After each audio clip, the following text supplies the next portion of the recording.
अकबर। साबिर पाक का जलाल बहुत मशहूर था। यही शमसुद्दीन तुर्क पानीपती ने सवाल कर दिया, हुजूर फना किसे कहते हैं, बका किसे कहते हैं? हुजूर बोलते तो हैं लेकिन मतलब समझ में नहीं आता। साबिर पाक ने फरमाया वक्त आने पे जवाब दूंगा। जब विसाल का वक्त करीब आया, शमसुद्दीन पानीपती को बुलाया, फरमाया सुनो, जब हमारा विसाल हो जाए, इंतकाल हो जाए, हमें गुस्ल देने की जरूरत नहीं, कफन पहनाने की जरूरत नहीं। कहा हमारे हुजरे का दरवाजा बंद कर देना, सब गैब से हो जाएगा। फरमाया मेरे जनाजे की नमाज भी कोई ना पढ़ाए। कहा हुजूर तब कौन पढ़ाएगा? फरमाया एक घुड़सवार आएगा और वो आकर के नमाज जनाजा पढ़ाएगा। अल्लाह अकबर। शमसुद्दीन तुर्क पानीपती को सारी बातें याद थी। साबिर पाक कलियरी जब इस दुनिया ज़ाहिरी से पर्दा कर गए, हुजरे का दरवाजा बंद कर दिया गया, अंदर से पानी छलकने की आवाज आती रही, अंदर से गुस्ल की आवाज आती रही। थोड़ी देर के बाद जब पानी की आवाज शांत हुई तो दरवाजा खोला, देखा साबिर पाक को गुस्ल दिया हुआ है और आप कफन पहने हुए हैं। अल्लाह अकबर। ये है साबिर पाक कलियरी। अब उसका इंतजार हो रहा है जो नमाज जनाजा पढ़ाएगा। बड़े बड़े औलिया लाइन में लगे हुए हैं, बड़े बड़े औलिया सफ में लगे हुए हैं, अपने वक्त के जय्यद उलमा सफ में लगे हुए हैं, मुरीदीन सफ में बांधे खड़े हुए हैं। शमसुद्दीन पानीपती से किसी ने कहा अरे नमाज जनाजा तो शमसुद्दीन पानीपती ही पढ़ाएंगे, क्योंकि सुबह भी साबिर पाक के साथ में रहे, दोपहर को भी साबिर पाक के साथ में रहे, शाम को भी साबिर पाक के साथ में रहे, खलबत में साबिर पाक के साथ हैं, जलवत में साबिर पाक के साथ हैं, सफर में साबिर पाक के साथ हैं, हजर में साबिर पाक के साथ हैं। हर वक्त साबिर पाक के साथ जो रहे, जिसे साबिर पाक बड़ी मोहब्बत फरमाए, उसे शमसुद्दीन तुर्क पानीपती कहते हैं। कहा यही तो नमाज जनाजा पढ़ाएंगे। तब शमसुद्दीन पानीपती ने कहा मैं नमाज जनाजा नहीं पढ़ाऊंगा, बल्कि मेरे पीर का ये कहना है कि एक घुड़सवार आकर के मेरी नमाज जनाजा पढ़ाएगा। हजरात गिरामी, अब इंतजार हो रहा है उस घुड़सवार का।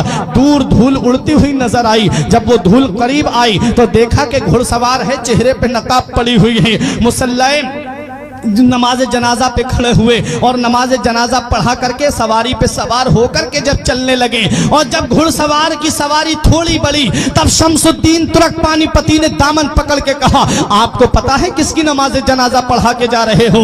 ये वो अल्लाह का वली है जिसकी शान सारी दुनिया में मशहूर है, ये वो अल्लाह का महबूब बंदा है जिसका जलाल सारी दुनिया में मशहूर है। आप जिनकी नमाज जनाजा पढ़ा के जा रहे हो, ये अल्लाह का मुकर्रब बंदा है, ये अल्लाह का नेक बंदा है, ये अल्लाह का वली है। कल मेरे साबिर की तारीख लिखी जाएगी, कल मेरे साबिर की हिस्ट्री लिखी जाएगी, कल मेरे साबिर का इतिहास लिखा जाएगा और दुनिया वाले मुझसे सवाल करेंगे ए शमसुद्दीन पानीपती, सुबह को तुम साबिर पाक के साथ में थे, दोपहर को तुम साबिर पाक के साथ में थे, शाम को तुम साबिर पाक के साथ में थे, सफर में तुम साथ रहे, हजर में तुम साथ रहे, खलबत में तुम साथ रहे, जलवत में तुम साथ रहे, हर वक्त तुम साबिर पाक के साथ में थे। जरा बताओ साबिर पाक की नमाज जनाजा किसने पढ़ाई थी? हुजूर मैं उनको क्या जवाब दूंगा? कल जब तारीख लिखने वाले मुझसे सवाल करेंगे साबिर पाक की नमाज जनाजा पढ़ाने वाले का नाम बताओ, जब इतिहास लिखने वाले मुझसे पूछेंगे साबिर पाक की नमाज जनाजा पढ़ाने वाले का नाम बताओ, तब मैं उनको क्या जवाब दूंगा? जब अदीब अपनी अपनी तारीखों में लिखेंगे तब मैं उनको क्या जवाब दूंगा? हुजूर या तो अपना नाम बता दीजिए या चेहरे से नकाब उठा दीजिए ताकि मैं चेहरा देख करके पहचान लूं। तब हम शमसुद्दीन पानीपती के सामने घुड़सवार ने जब चेहरे से नकाब उठाया तो पैरों तले की जमीन निकल गई, आंखें खुली की खुली रह गई। कहा हुजूर मैं ये क्या देख रहा हूं? हुजूर चारपाई में कौन लेटा है और मेरी निगाहों के सामने कौन खड़ा है? तब मेरे साबिर कलियरी ने जवाब दिया ए शमसुद्दीन तुम भूल गए, तुमने मुझसे पूछा था कि फना किसे कहते हैं और बका किसे कहते हैं। अरे तुमने मुझसे पूछा था कि फना और बका किसे कहते हैं।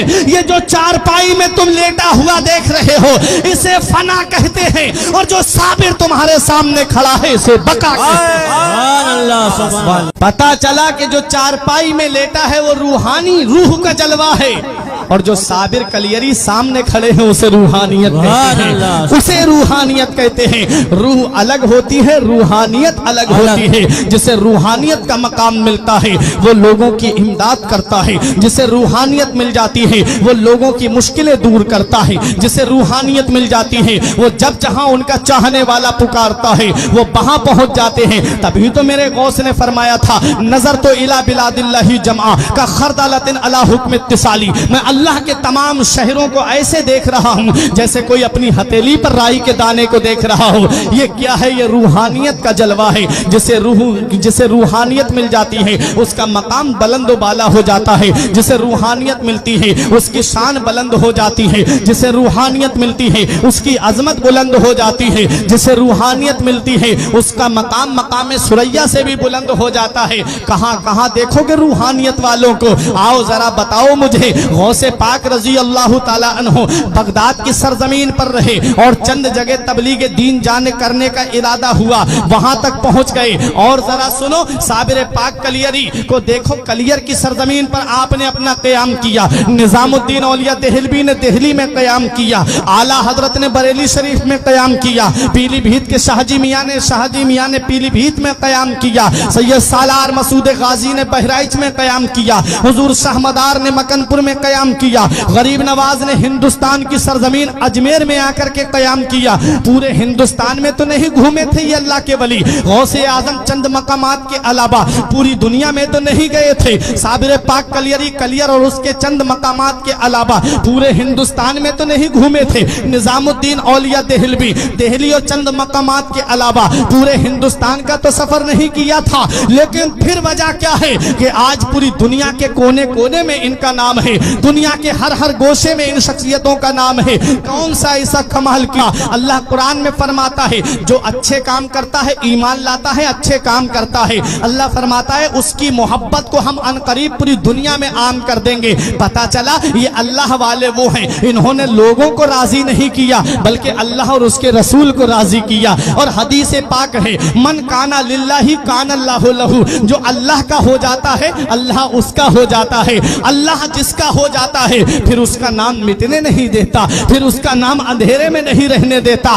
یہی وجہ ہے کہ غوث اعظم اللہ کے ہو گئے اور اللہ غوث اعظم کا ہو گیا۔ پوری دنیا میں غوث اعظم کا نام ہے۔ غریب نواز نے اپنے اللہ کو راضی کیا، غریب نواز نے اپنے رسول کو راضی کیا، اللہ اور اس کے رسول نے غریب نواز کا نام اندھیرے میں نہیں رہنے دیا۔ پوری دنیا میں آج غریب نواز کا نام موجود ہے۔ اور آگے سنو، صابر پاک کلیری نے کلیر میں رہ کر کے اللہ کی عبادت کر کے اپنے رب کو راضی کر لیا۔ اللہ نے صابر کلیری کا نام مٹنے نہیں دیا۔ ہر مسلمان کے